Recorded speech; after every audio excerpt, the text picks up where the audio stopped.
قال فخذ اربعۃ من الطیر، اللہ تعالیٰ نے فرمایا کہ 4 پرندے تم پال لو، فصرہن الیک، اور تم ان پرندوں کو اپنے ساتھ مانوس بھی کر لو، ثم اجعل علی کل جبل، پھر جتنے وہاں تجھے پہاڑ سامنے نظر آ رہے ہیں نا، ان کے یعنی جانوروں کو ذبح کرنے کے بعد اس کے گوشت کے ٹکڑے کرنے کے بعد چاروں کو مکس کر کے ان پہاڑوں کے اوپر رکھتے، یہی آخری درجہ یہی ہو سکتا ہے نا کہ قیمہ کیا ہے، قیمہ بھی چاروں کا مکس ہو گیا اور سارے پہاڑوں پہ کچھ یہاں ڈال دیا، کچھ گوشت ادھر، کچھ ادھر، منہن جزءا، ان کا ایک ایک ٹکڑا چاروں پہ رکھتے، ثم ادعوہن یأتینک سعیا، پھر تو انہیں بلا، تیرے پاس دوڑتے چلے آئیں گے۔ مرے ہوئے پرندے، وہ خود ان کا گوشت مکس ہوا، وہ اپنے جناب چل کے تو ان کے پاس آ گئے، ابراہیم علیہ السلام کے پاس۔ وَاعْلَمْ أَنَّ اللَّهَ عَزِيزٌ حَكِيمٌ، اور خوب جان لینا کہ یقیناً اللہ تعالیٰ غالب ہے، حکمت والا ہے۔ اچھا، اس واقعے میں آپ دیکھیں اللہ تعالیٰ نے اپنی قدرت کی نشانی دکھائی، ایک رزلٹ تو یہ نکلا۔ دوسرا رزلٹ یہ نکلا کہ کوئی پیغمبر بھی خود سے مردہ نہیں زندہ کر سکتا، یعنی اگر یہ حضرت ابراہیم خود کر سک رہے ہوتے تو اللہ تعالیٰ سے ریکویسٹ کرتے، ایک خود ذبح کرتے، ان کو زندہ کر لیتے، جیسے شیخ عبد القادر جیلانی نے کیتا ہے۔ وہ کہتے ہیں جی وہ شیخ عبد القادر جیلانی کو ایک عورت ملنے کے لیے آئی تو وہ خود مرغی کھا رہے تھے، اور اس عورت کا بچہ جو ان کا اسٹوڈنٹ تھا وہ روکی سوکھی کھا رہا تھا، تو اس عورت کے دل میں بات آئی کہ یہ کیا، نہیں خود مرغا کھا رہے ہیں اور میرے بچے کو یہ کھلا رہے ہیں۔ کہتے ہیں جب انہوں نے مرغی کھا لی نا تو جتنی ہڈیاں وہاں پڑی ہوئی تھی نا، اس کے اوپر انہوں نے ہاتھ پھیرا اور کہا اللہ کے اذن سے زندہ ہو جا، تو مرغا جو ہے نا وہ زندہ ہو کے تو وہ کٹ کٹ کٹانگ کرتا ہوا وہاں سے بھاگ گیا۔ اور نہ کیا کہ جدو تیرا منڈا اس لیول تے پہنچے گا نا وہ بھی کوکڑ کھا لے، یعنی جب تیرا بیٹا بھی اس بزرگی پہ پہنچ جائے گا نا اب وہ بھی پھر مرغا کھا لے۔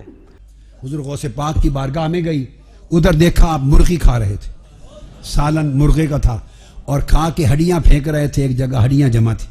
اب ماں اور پارا اور چڑھ گیا اور کہنے لگی یا سیدی تاکل لحم الدجاج و یاکل ابنی خبز الشعیر، اے سرکار آپ مرغیاں کھائیں اور میرا بیٹا روکھی جو کی روٹی کھائے، یہ کہاں کا سلوک ہے؟ فرمایا بیٹھ جاؤ مائی۔ جب کھانے سے فارغ ہوئے تو ہڈیاں جمع تھیں۔ اب یہ امام یافعی الشافعی لکھ رہے ہیں، میں کسی صوفی کا روایت نہیں دے رہا، میرۃ الجنان اٹھا کے دیکھیے۔ فرمایا آپ نے ہڈیوں کو کمی باذن اللہ الذی یحیی العظام وہی رمیم فقامت دجاجۃ سویۃ، آپ نے ہڈیوں سے کہا کہ ہڈیوں دوبارہ مرغا بن کے کھڑی ہو جاؤ۔ دیکھتے دیکھتے مرغی زندہ ہو کر کھڑی ہو گئی۔ آپ نے فرمایا فقال الشیخ اذا سار ابنک ھکذا فیاکل ما شاء، تیرا بیٹا جب اس مقام پہ پہنچ جائے گا تو پھر جو چاہے کھاتا بھی رہے۔ تو جان کی ایمان پاؤں تو عرض کروں کہ ہمارے نبی علیہ السلام تو پوری زندگی روکھی سوکھی کھاتے رہے، ٹھیک ہے، اور آپ ان بزرگوں کے بارے میں کلیم کرتے ہیں کہ یہ نبی کے طریقے پہ تھے، تو نبی علیہ السلام کا یہ طریقہ تھا، اس طریقے سے وہ ایجوکیٹ کیا کرتے تھے لوگوں کو۔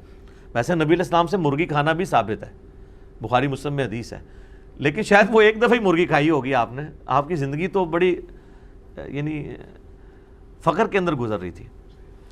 دوسرا، حضرت ابراہیم کو تو یہ معجزہ نہیں ملا ہوا تھا، عیسیٰ علیہ السلام کو بھی ملا ایز اے اسپیشل، لیکن اس میں بھی ساتھ آیا بِإِذْنِ اللہ، بِإِذْنِ اللہ کے ساتھ مردے کو زندہ کرنے کا معجزہ، یا اسے کرامت کہہ لیں، یہ روئے عرض پہ صرف ایک ہی شخص کے لیے ہے، وہ عیسیٰ ابن مریم ہے۔ حضرت ابراہیم کو بھی نہیں ملا، جب ابراہیم علیہ السلام کو نہیں ملا تو شیخ عبد القادر جیلانی کو کہاں سے ملا ہوگا؟ ہمارے نبی علیہ السلام کے بارے میں بھی کوئی ایسا معجزہ رپورٹ نہیں ہوا۔ ایک کہانی سی وہ پیش کرتے ہیں، وہ جابر بن عبداللہ نے دعوت کی تو وہ کہتے ہیں وہاں پہ